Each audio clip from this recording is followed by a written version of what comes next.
Hi, we're back. Today what I wanted to talk about was your breath and how your breath works when it comes to energy and our physiology. The breath is the giver of life. So similar to other elements, we have the 4 elements in the world. We've got water, fire, air, earth. And it is important to acknowledge all 4 elements, I feel, because they all play a pivotal role in life. And, some of the tips that we're going to talk about in the next couple of weeks, the elements play a big role in that. And today, obviously, the element of air is what I want to talk to you about, but it's about the breath and how that works. We have now, there's a lot more literature out there and research regarding the breath and how it helps facilitate better physiology for us. The relationship between breath and the physical body. But yoga, meditation, all of these practices, Tai Chi, they all were looking at breath, and breath was a critical component. And in fact, in the mornings and certainly at night when I'm about to go to sleep, the thing I really focus on is my breath. If I find also during the day that I have a real point of angst or tension, that I really need to take a deep breath in to help release that stress and tension.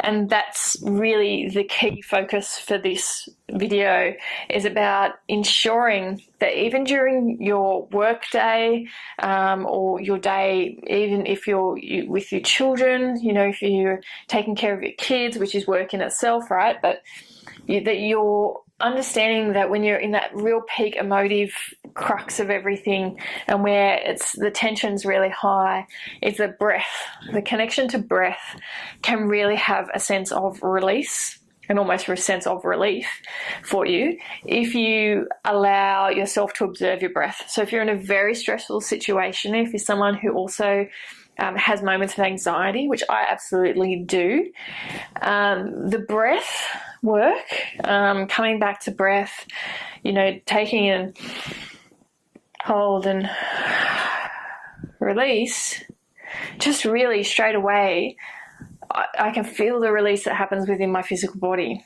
And I feel the centeredness that comes into play now that I'm connecting with my breath consciously. And that is the power of breath. And these are the things that are really simple, but so powerful.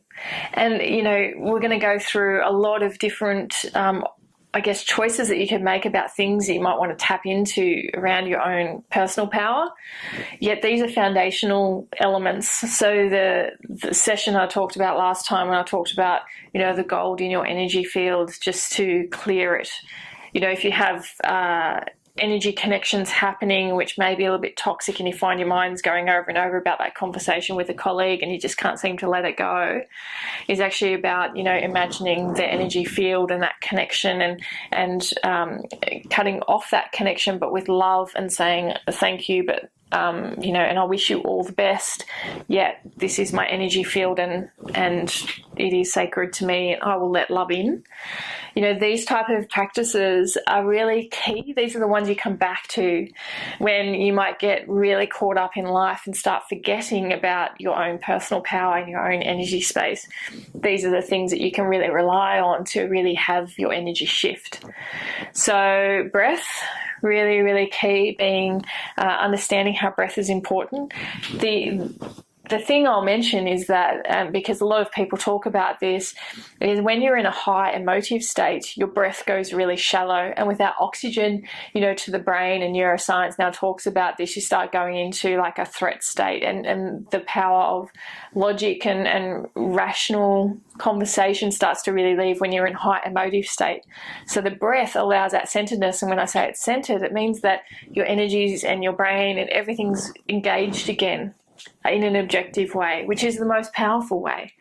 So it's like you can feel the emotion, absolutely, and I think that's really important. We're human. We're here to go up and down the emotional spectrum. That is absolutely key, to have experiences and to have insights, yet coming back to the center is really what we want to do, to be able to then reflect rather than stay at either end of the energy spectrum. So important to acknowledge your breath, to really get present to it, and to work with it, and to release and let go with it, and bring your attention to the breath. So that's this week's session. And I hope to see you next week. And I hope that you can put some of this into practice, because there's no point kind of, no worries, yet then go and not changing your behavioural patterns. So it's really important to commit to that and to say, okay, well, actually what I'm going to do over the next 24, 48 hours is I'm going to really get present to my breath in situations where I might be really overtaken by emotion, is to come back to breath, take a few deep breaths, and feel what that feels like to become centered again. And certainly if you're going into a situation which you know is kind of going to be a bit of a hot mess, it is good to be centered before you enter that situation. So to really get present to your energy field, to say, you know, I'm going to be, I will participate, but I'm not going to play the game anymore.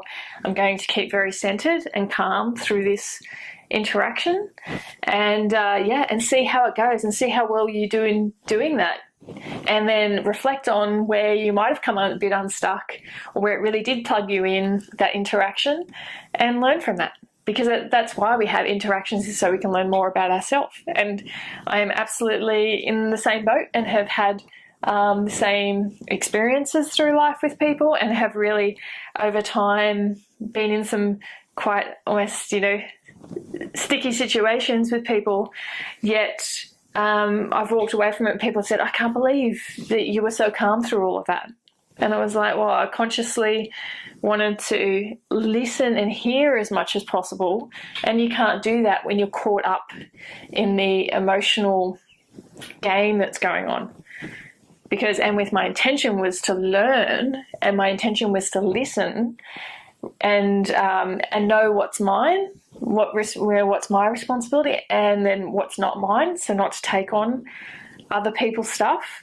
That's when you're the most empowered in a situation. And that's what we're talking about, is that it's absolutely possible to do that. Okay, I hope you have a good week, and I hope to see you soon.